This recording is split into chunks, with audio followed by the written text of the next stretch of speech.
রাসূলুল্লাহ সাল্লাল্লাহু আলাইহি ওয়াসাল্লাম জন্মের সময় ফেরেশতাদের সাথে শয়তানের তুমুল ঝগড়া। যেদিন ভোরবেলায় মহানবী সাল্লাল্লাহু আলাইহি ওয়াসাল্লাম জন্ম নেন, সেই দিন বিশ্বের সবগুলো মূর্তি মাটির দিকে নত হয়ে পড়ে।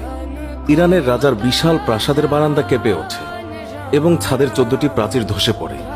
বিশ্বের সব সম্রাটের সিংহাসন উল্টে পড়েছিল। বিশ্বের সব রাজা বোবা হয়ে পড়েছিলেন, অর্থাৎ তারা কথা বলতে পারছিলেন না। সেদিন গণকদের সব জ্ঞান লুপ্ত হয় এবং জাদুকরদের জাদুগুলো অকার্যকর হয়ে পড়ে। বিশ্বনবী সাল্লাল্লাহু আলাইহি ওয়াসাল্লাম জন্মের সময় শয়তান তার সন্তানদের মধ্যে আর্তনাদ করে ওঠে। ফলে সবগুলো শয়তান তার কাছে এসে বলে, কেন এত পেরেশান বা উদ্বিগ্ন হয়েছে? সে বলল, কাল রাতে কি হয়েছিল? রাতের প্রথম থেকে এই পর্যন্ত দেখেছি যে আকাশ এবং জমিনের অবস্থা বদলে গেছে। ভূপৃষ্ঠে ঘটে গেছে এক বিরাট ঘটনা। ঈসা আলাইহিসসালাম ঊর্ধ্ব আকাশে চলে যাওয়ার পর আর কখনো এত বড় ঘটনা ঘটেনি। সবাই গিয়ে খোঁজ খবর নাও যে কি ঘটেছে।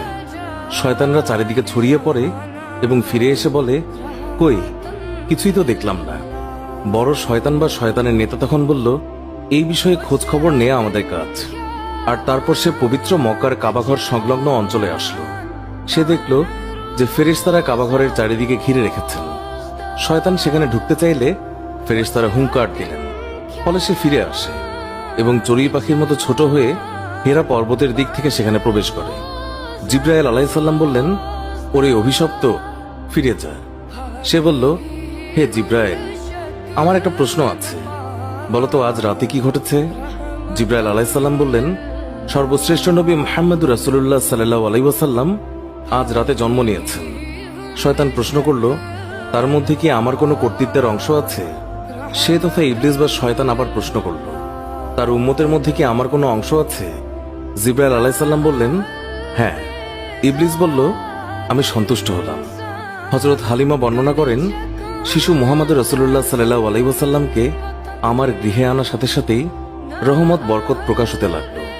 এত পরিমাণ দুধ নির্গত হলো যে রাসূলুল্লাহ সাল্লাল্লাহু আলাইহি ওয়াসাল্লাম এবং তার দুধ ভাই একান্ত তৃপ্তির সাথে দুধ পান করে ঘুমিয়ে পড়তেন। আর উটনির দিকে চেয়ে দেখতে পাই সেগুলোর স্তন দুধে পরিপূর্ণ হয়ে গেছে। বিবি হালিমা বলেন, আমার স্বামী উটনির দুধ দহন করলেন এবং আমরা তৃপ্তির সাথে তা পান করে সারা রাত আরামে কাটালাম। দীর্ঘদিন পর এটাই প্রথম রাত্রি যাতে আমরা শান্তিতে ঘুমিয়ে পড়লাম। আমার স্বামী বললেন, হালিমা, তুমি খুবই ভাগ্যবান এক শিশু নিয়ে এসেছ। আমি বললাম, আমারও এটাই ধারণা, এই শিশু অত্যন্ত সৌভাগ্যবান। বিবি হালিমা আরো বললেন, মক্কা থেকে ফেরার পথে শিশু মুহাম্মদকে কোলে নিয়ে যে দুর্বল বাহনটিতে চলতে লাগলাম, মুহাম্মদ রাসূলুল্লাহ সাল্লাল্লাহু আলাইহি ওয়াসাল্লামের